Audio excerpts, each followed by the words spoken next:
Now, students are also encouraged to come up with a brief list of their muddiest points to bring to class. I tell this is very important. Basically, as you're studying, you should write down things that you want to clarify when you actually get to class, and things you really didn't understand, or maybe you thought about something when you were learning and you have a question that goes beyond the topic, and so write that down as well.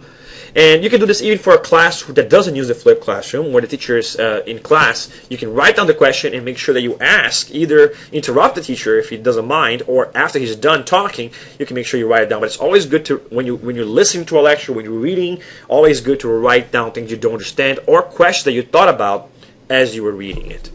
We're almost done talking about different ways to study, and this is the most complicated of the stages. And so it's very important that this is where most kids fail at, and so I spend more time here because I'm trying to help you do this. Now remember that every strategy that I've been talking about, I will go over with you guys one at a time as the year goes by, and we'll learn how to use them, and we'll practice them together so that you can actually implement them.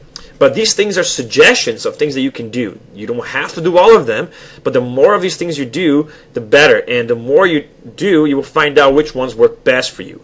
Another technique that is great to help you learn is to put yourself in the role of the teacher. And one of the things that the teacher does is that he comes up with the tests.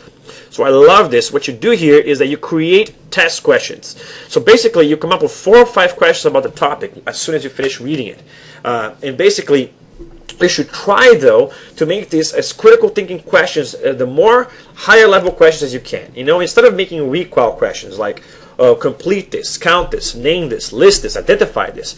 Do questions which are more like process questions or evaluative questions. And throughout the year, I teach you guys how to create this. And there's also a document on my website that's called Higher Order Questioning Guide, which will actually help you guys come up and create with these questions. And by the way, there's one activity for level 4 that you can do in class, which has to do with answering questions that somebody else created. And so if you were the kind of person who did this, you can partner up yourself with someone else and then exchange questions, and then there you go. You already did one of the activities for level 4. So it's a good idea when you're studying to just go ahead and create your questions, okay? Now, another thing you can do to help you study is perform the evaluative or explorative tasks. And I like this because it helps you associate with the material. It helps tie the material to yourself or to your lives. Now there's 3 things that you can do about that. And if you were in my class, you pretty much have to do this step, because after you complete part A, which is studying, you pretty much have to do part B. And so you might want to write this on a separate sheet of paper, and then you can already have it when you actually do it for the website. But basically, when you're reading or when you're learning, you should look for these 3 things. First, the importance of this. And you should try to ask yourself and answer these questions. Why is this topic important for science? Why do I learn about this? Why should I study this further?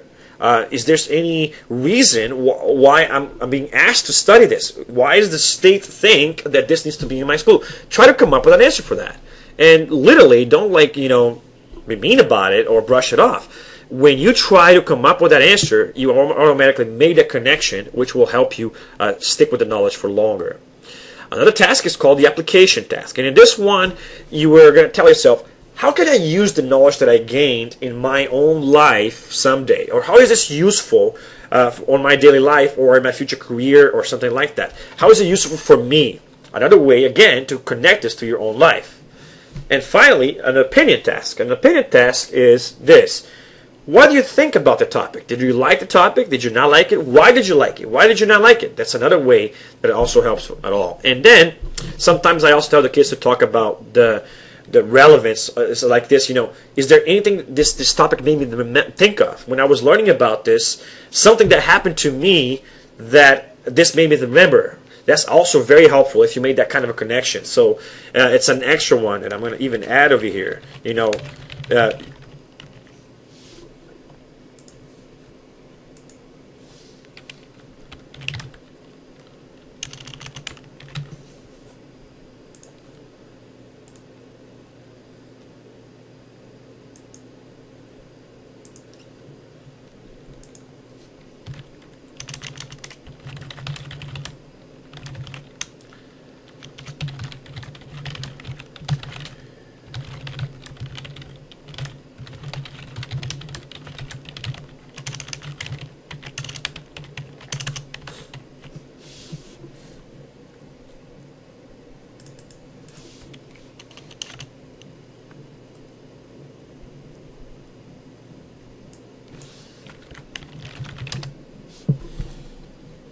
Another way to make associations is do what I call a